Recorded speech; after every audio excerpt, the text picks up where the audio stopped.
Ramaphosa face au piège de Trump. Provocation ou manipulation?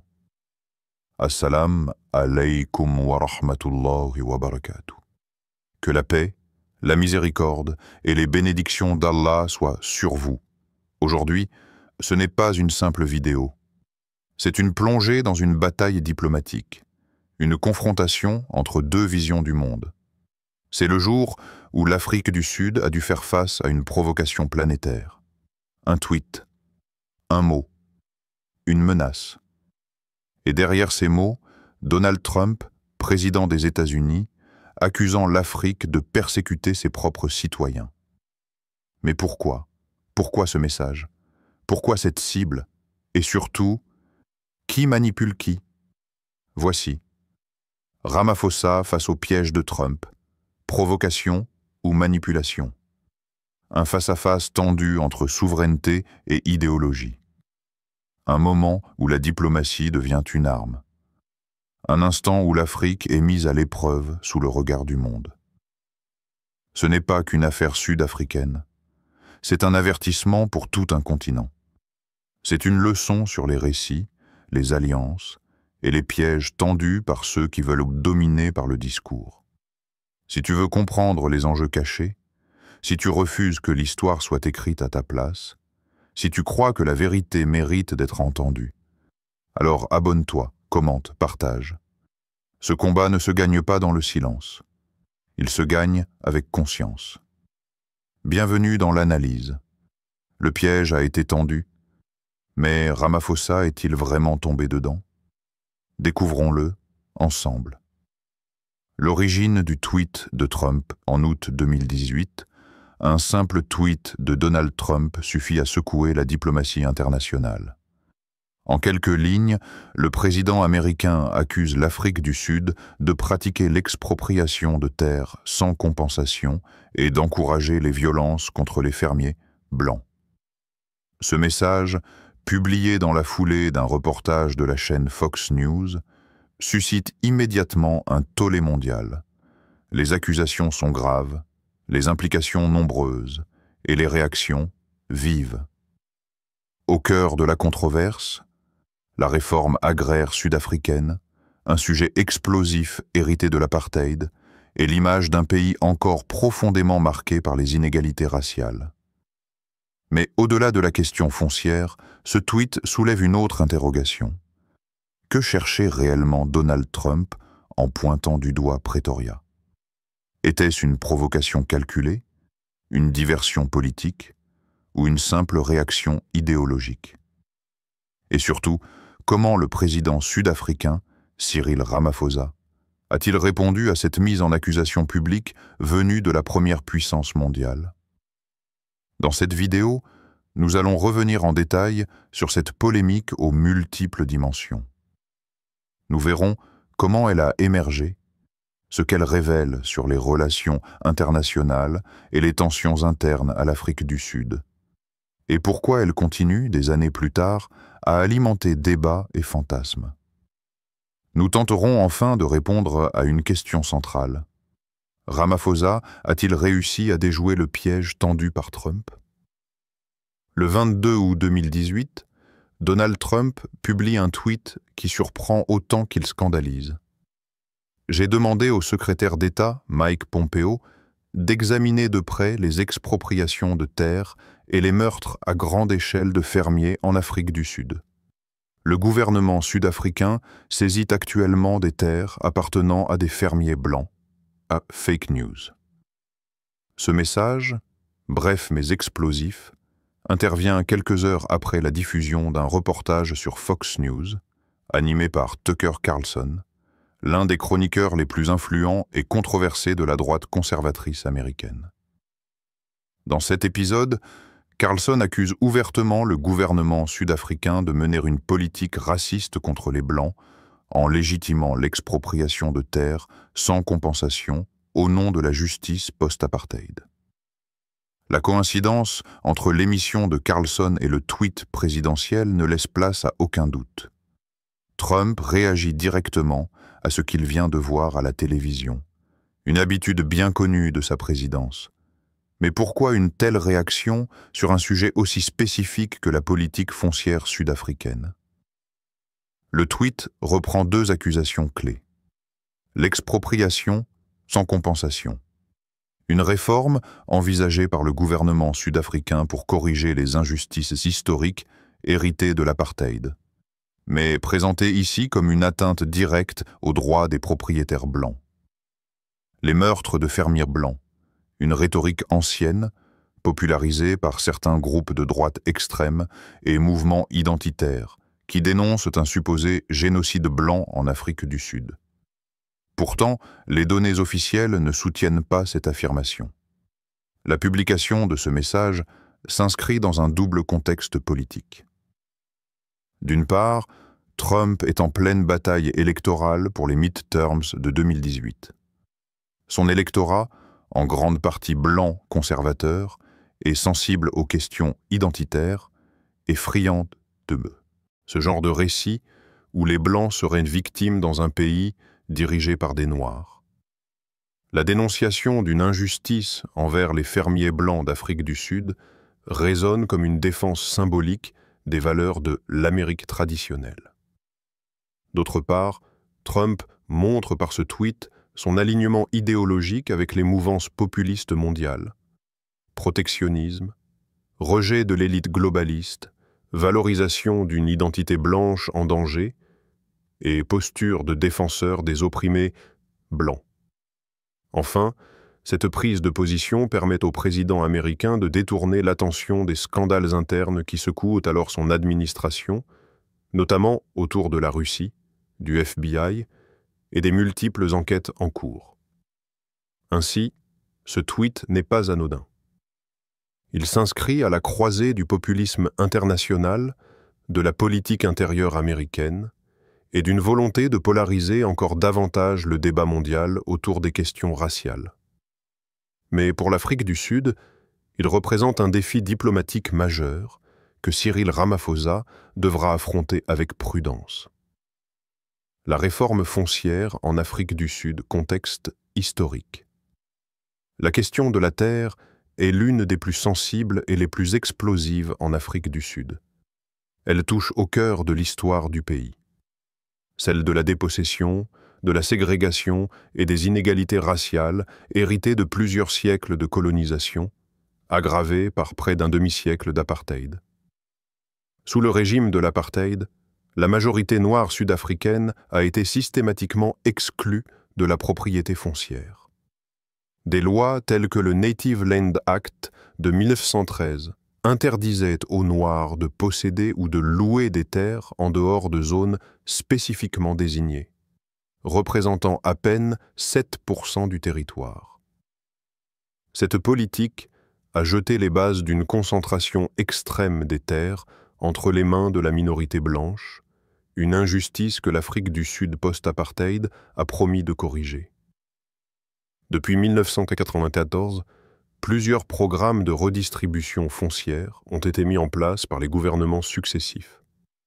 Mais les résultats ont été lents, insuffisants et souvent inefficaces. À l'arrivée de Cyril Ramaphosa à la présidence, près de 25 ans après la fin de l'apartheid, plus de 70% des terres agricoles commerciales étaient encore détenues par des Sud-Africains blancs, qui représentent moins de 10% de la population. Face à cette situation, le gouvernement Ramaphosa relance en 2018 une réforme majeure. Modifier la Constitution pour permettre l'expropriation de terres sans compensation. Dans certains cas, jugée d'intérêt public. L'objectif est double: corriger les injustices historiques tout en accélérant la transformation économique du pays. Mais cette initiative suscite immédiatement des débats virulents au sein de la société sud-africaine. Pour certains, notamment dans les rangs de l'ANC, African National Congress, au pouvoir, la réforme est une nécessité historique, un pas décisif vers la justice sociale et la réconciliation véritable. Ils affirment que le statu quo est intenable et alimente la frustration de millions de Sud-Africains marginalisés. Le EFF, Economic Freedom Fighters, parti radical de gauche dirigé par Julius Malema, soutient vigoureusement la réforme, mais estime que Ramaphosa est encore trop timide. Le EFF milite pour une nationalisation pure et simple des terres, sans compensation et sans exception. Pour eux, la terre appartient au peuple, et toute propriété privée issue de la colonisation est illégitime. À l'opposé, l'Alliance démocratique, DA, principale force d'opposition, s'oppose farouchement à la réforme, estimant qu'elle menace la sécurité juridique, la confiance des investisseurs et l'économie dans son ensemble. Le DA insiste sur le fait que la redistribution doit se faire dans le respect du droit de propriété, avec une indemnisation juste et transparente. Les agriculteurs commerciaux, majoritairement blancs, redoutent un effondrement de la production agricole, une fuite des capitaux, voire une situation à la zimbabwéenne, où une réforme brutale menée au début des années 2000 a plongé le pays dans la crise. Pour sa part, Ramaphosa tente de jouer un équilibre difficile. Satisfaire les demandes de justice foncière, tout en rassurant les investisseurs étrangers, et éviter un effondrement du secteur agricole. Il affirme que la réforme sera encadrée, ciblée, et qu'elle ne visera que les terres non utilisées ou acquises illégalement. Mais dans un pays où la mémoire des injustices est encore vive et où les tensions raciales restent palpables, la terre est bien plus qu'un enjeu économique. Elle est un symbole de dignité, de liberté et d'identité. Et c'est précisément ce qui rend cette réforme si sensible, tant à l'intérieur du pays qu'à l'étranger. La réaction de Cyril Ramaphosa et du gouvernement sud-africain. La réaction de Cyril Ramaphosa et de son gouvernement ne se fait pas attendre. Dès le lendemain du tweet de Donald Trump, le ministère sud-africain des Affaires étrangères publie un communiqué officiel dénonçant avec fermeté les propos du président américain. Le gouvernement sud-africain affirme qu'il rejette totalement cette perception déformée et partiale de la situation dans le pays et qualifie les déclarations de Trump d'infondées et mal informées. Ramaphosa lui-même adopte un ton calme mais déterminé. Il choisit de ne pas répondre à Trump sur le même registre, préférant rappeler que la réforme foncière est une affaire strictement sud-africaine, menée dans le cadre de la loi et dans le respect de la Constitution. Pour lui, il s'agit d'un processus ordonné, fondé sur le dialogue et guidé par les principes de justice et d'équité. Dans un discours prononcé quelques jours plus tard, Ramaphosa souligne que l'Afrique du Sud n'accepte aucune ingérence extérieure, surtout de la part de pays qui ne comprennent ni l'histoire ni les réalités du continent africain. Sans jamais citer explicitement Trump, il insiste sur la nécessité pour les nations africaines de définir elles-mêmes leur avenir, sans subir le regard paternaliste ou condescendant des puissances occidentales. La réponse sud-africaine s'inscrit dans une stratégie diplomatique habile. Plutôt que de se lancer dans une guerre de mots, Pretoria tente de désamorcer l'incendie en réaffirmant sa souveraineté et son engagement envers les droits humains, tout en cherchant à rassurer les marchés financiers et les partenaires économiques internationaux. Ramaphosa est conscient que la perception de stabilité et de légalité est essentielle pour éviter une crise de confiance. Sur le plan international, plusieurs pays africains expriment leur solidarité avec l'Afrique du Sud, dénonçant l'attitude de Trump comme néocolonialiste et racialisée. Des voix s'élèvent également aux Nations Unies, rappelant que le droit à la réforme agraire est reconnu comme un outil légitime de justice sociale dans les pays post-coloniaux. Les États-Unis, de leur côté, tentent de calmer le jeu. Le département d'État nuance rapidement les propos du président, expliquant qu'il ne s'agit pas d'une condamnation formelle, mais simplement d'une préoccupation exprimée à titre personnel. Ce décalage entre la diplomatie institutionnelle américaine et la communication directe de Trump est symptomatique de sa présidence. En fin de compte, Ramaphosa sort renforcé de cet épisode sur la scène africaine. Il apparaît comme un dirigeant mesuré, qui ne cède ni à la provocation ni à la panique. Son choix de la modération diplomatique, couplé à une défense ferme de la souveraineté sud-africaine, lui permet de contenir la crise, tout en affirmant son autorité face à une puissance étrangère. Mais cette tempête diplomatique ne fait que révéler la profondeur des tensions sous-jacentes, la terre, l'identité, la justice, et les rapports toujours inégaux entre le Nord et le Sud. Les conséquences médiatiques et géopolitiques, le tweet de Donald Trump ne reste pas un simple fait divers diplomatique. Il provoque une onde de choc médiatique et politique à l'échelle mondiale. Très vite, son message est repris et amplifié par de nombreux mouvements conservateurs, populistes et identitaires, notamment en Europe, aux États-Unis et en Australie. Pour ces groupes, la rhétorique du génocide des fermiers blancs devient un symbole, une preuve supposée de la persécution des populations blanches dans les pays dirigés par des majorités noires. Des figures de l'extrême droite européenne comme Geert Wilders, Pays-Bas, ou des personnalités du courant alt-right américain saluent publiquement la prise de position de Trump. En Australie, certains parlementaires vont jusqu'à demander que leur pays accorde l'asile aux fermiers sud-africains blancs, qualifiés de réfugiés persécutés. Le débat est profondément idéologisé et détaché des faits, mais il contribue à ternir l'image de l'Afrique du Sud sur la scène internationale. Pour Pretoria, cette couverture médiatique biaisée constitue un véritable casse-tête diplomatique. Le gouvernement sud-africain doit multiplier les efforts pour rassurer ses partenaires économiques, expliquer sa politique foncière et combattre la désinformation. L'image d'un pays instable ou en proie à des tensions raciales extrêmes peut décourager les investissements étrangers et affaiblir sa position dans les forums internationaux.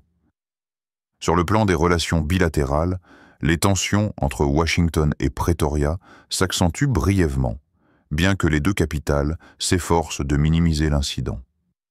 Toutefois, une méfiance durable s'installe, d'autant plus que Trump multipliera par la suite d'autres déclarations polémiques sur l'Afrique, souvent jugées méprisantes ou stéréotypées. À l'intérieur même de l'Afrique du Sud, le tweet est récupéré par différents acteurs politiques. Les plus conservateurs y voient une confirmation de leurs craintes, tandis que des groupes comme le EFF s'en servent pour dénoncer ce qu'ils considèrent comme une tentative de maintien du pouvoir blanc par le biais de pressions internationales. Certains médias d'opposition l'utilisent pour critiquer la gestion de Ramaphosa, accusé soit de mollesse, soit de radicalisme selon l'angle adopté.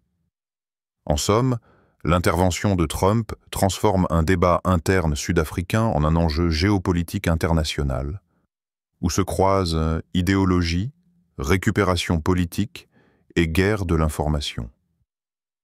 Et dans ce tumulte mondial, la réalité sud-africaine, complexe et nuancée, a souvent été reléguée au second plan, démystification. Y a-t-il eu un génocide blanc? L'un des termes les plus polémiques brandis par Donald Trump et certains de ses soutiens est que celui de génocide blanc. Cette expression, lourde de sens, suggère qu'un groupe ethnique spécifique, en l'occurrence les fermiers blancs sud-africains, serait la cible d'une campagne de violence systématique et organisée. Mais qu'en est-il réellement? Les chiffres officiels et les rapports d'experts contredisent largement cette affirmation. Chaque année, la police sud-africaine publie des statistiques détaillées sur les crimes, y compris les meurtres commis dans les zones rurales. Certes, les attaques contre les fermes sont une réalité.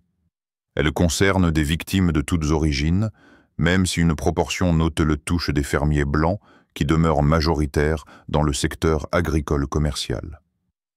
Toutefois, le nombre total de meurtres dans les fermes reste relativement stable sur la dernière décennie et n'indique en rien une campagne de nettoyage ethnique. Par exemple, en 2017-2018, 47 fermiers ont été tués dans le pays. Un chiffre tragique, mais à relativiser à l'échelle nationale, où plus de 20 000 meurtres sont recensés chaque année. De plus, le taux d'homicide global est bien plus élevé dans les quartiers urbains défavorisés que dans les zones rurales agricoles. La violence touche majoritairement les Noirs pauvres, bien plus exposés à l'insécurité. Plusieurs organisations indépendantes ont mené des enquêtes pour évaluer la véracité des allégations de génocide blanc. Human Rights Watch, Amnesty International ou encore des groupes de recherche sud-africains comme Africa Check concluent unanimement que rien ne permet de parler de génocide. Les meurtres, bien que parfois d'une grande brutalité, relèvent généralement de motivations criminelles. Vol, cambriolage, règlement de compte. Aucune preuve ne suggère une politique concertée ou un plan organisé visant spécifiquement les Blancs. Alors pourquoi cette idée persiste-t-elle? D'abord, certains groupes politiques ou identitaires blancs en Afrique du Sud et à l'étranger y trouvent un récit mobilisateur. La figure du fermier blanc persécuté est devenue un symbole identitaire fort pour ceux qui craignent la perte de leur statut social ou culturel dans une Afrique post-coloniale. Elle permet aussi de justifier des discours de séparation, de repli communautaire, voire de sécession territoriale. Ensuite, des médias conservateurs internationaux ont amplifié ces récits sans vérification rigoureuse, souvent pour alimenter leur propre narratif anti-immigration, anti-diversité ou de défense de l'Occident. Trump, influencé par cette sphère, s'inscrit dans ce courant idéologique. Enfin, la peur d'un renversement des rôles, où les anciens dominants deviendraient à leur tour opprimés, alimente une anxiété identitaire profonde. Cette peur est parfois exploitée à des fins électorales ou stratégiques, dans des contextes bien éloignés de l'Afrique du Sud. En conclusion, le génocide blanc en Afrique du Sud ne repose sur aucun fondement factuel solide. Il s'agit avant tout d'une construction idéologique nourrie par la désinformation, les fantasmes raciaux et l'instrumentalisation politique. Et pourtant, sa force réside précisément dans sa capacité à s'imposer dans l'imaginaire collectif, même contre les faits. Analyse politique. Trump, stratégie ou provocation? Le tweet de Donald Trump sur l'Afrique du Sud ne peut être compris sans le replacer dans le contexte politique américain. En 2018, Trump est en pleine préparation des élections de mi-mandat. Et sa communication est résolument tournée vers sa base électorale blanche, conservatrice et souvent méfiante vis-à-vis des discours antiracistes ou de réparation historique. En évoquant une supposée persécution des fermiers blancs en Afrique du Sud, Trump touche un ressort identitaire puissant, celui de la peur du grand remplacement, de l'inversion des rapports de domination raciale ou de la perte de statut culturel des Blancs. Il renforce ainsi son image de défenseur de l'Amérique blanche face à un monde menaçant et désordonné. En d'autres termes, il instrumentalise un débat étranger pour parler aux électeurs américains. Mais ce tweet peut aussi être vu comme une tentative d'externaliser le débat racial américain. À l'époque, les États-Unis sont secoués par des tensions internes. Violences policières, manifestations de mouvements antiracistes, controverses autour des monuments confédérés. En pointant du doigt la situation en Afrique du Sud, Trump déplace le regard vers l'extérieur, en suggérant « Voyez ce qui se passe ailleurs lorsque la majorité perd le pouvoir ». Certains analystes y voient également une manœuvre géopolitique plus subtile.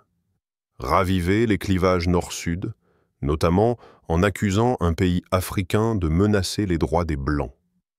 Ce discours, empreint de références postcoloniales inversées, pourrait ainsi justifier des politiques plus agressives vis-à-vis des pays du Sud global, en les présentant comme instables ou injustes. Enfin, il ne faut pas exclure une lecture plus cynique. Trump a souvent adopté une posture opportuniste, provoquant volontairement des controverses médiatiques pour détourner l'attention d'autres sujets ou polariser l'opinion publique. Dans cette perspective, ce tweet ne serait ni un message idéologique profond, ni un calcul diplomatique structuré, mais une pure opération de communication, fidèle à la méthode Trump, choquer, cliver, dominer l'agenda médiatique. En définitive, qu'il s'agisse de stratégie électorale, de posture idéologique ou de simple provocation calculée, le tweet de Trump sur l'Afrique du Sud a eu des conséquences bien réelles. Il a jeté de l'huile sur un feu déjà vif, amplifié les récits de division et replacé l'Afrique du Sud au cœur d'un combat politique qui n'était pas le sien. L'affaire du tweet de Donald Trump sur l'Afrique du Sud n'était pas un simple épisode diplomatique isolé. Elle a révélé la puissance des mots dans la géopolitique moderne, la fragilité des récits nationaux face à la désinformation et la manière dont un dirigeant peut projeter ses combats internes sur la scène mondiale. Tout au long de cette vidéo, nous avons retracé l'origine du tweet de Trump, ses motifs idéologiques et électoraux, ainsi que les réponses du gouvernement sud-africain. Nous avons exploré les enjeux historiques de la réforme foncière, les effets médiatiques internationaux et déconstruit la notion de génocide blanc, largement infondée mais redoutablement efficace sur le plan symbolique.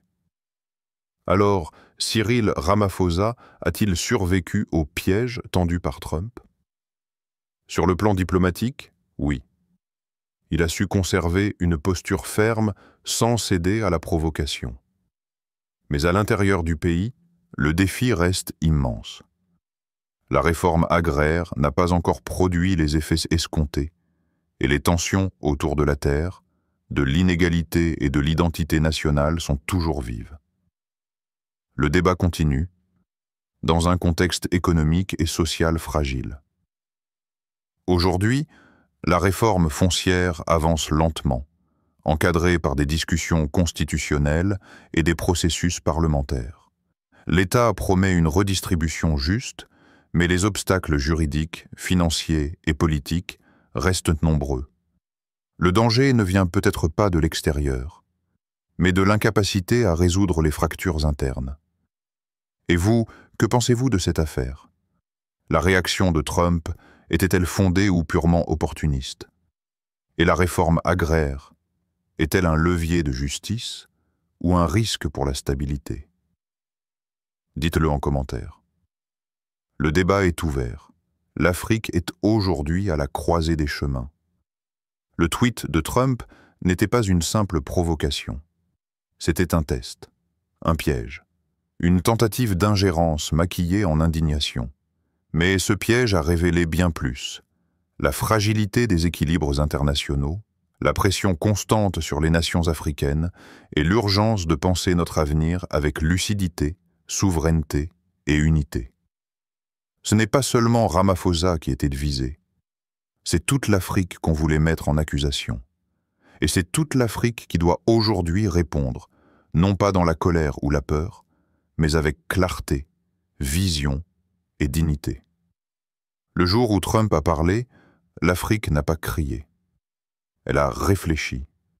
Elle a compris que le vrai combat ne se joue pas sur Twitter, mais dans les décisions politiques, la justice historique et la capacité à dire non sans haine et oui sans naïveté. Ce non à la manipulation, ce non à la domination symbolique, ce non aux récits écrits sans nous contre nous. Ce non est un acte de souveraineté, de dignité et d'éveil. Mais ce non n'est qu'un début. L'Afrique ne peut pas se contenter de réagir. Elle doit agir. Ramaphosa, comme tous les dirigeants africains, doit tracer une voie claire, juste, ferme, souveraine. Et demain, ce non doit se transformer en un oui. Oui à la justice foncière. Oui à la vérité historique. Oui à un continent qui ne baisse plus la tête. Ce que vous venez de voir n'est pas une fin. C'est un signal. Un point de départ vers une Afrique qui parle d'une seule voix et qui ne se laisse plus distraire par les pièges tendus à l'extérieur. Dans les prochains épisodes, nous parlerons de solutions, de construction, d'unité, de courage, et surtout d'avenir. Abonnez-vous, commentez, partagez. L'Afrique a été interpellée. Et toi? Vas-tu répondre qu'Allah guide nos pas, renforce nos cœurs, unisse nos peuples, qu'il accorde à l'Afrique des leaders justes, des peuples éveillés et une souveraineté bénie. Amin. Ya Rab al-Alamin.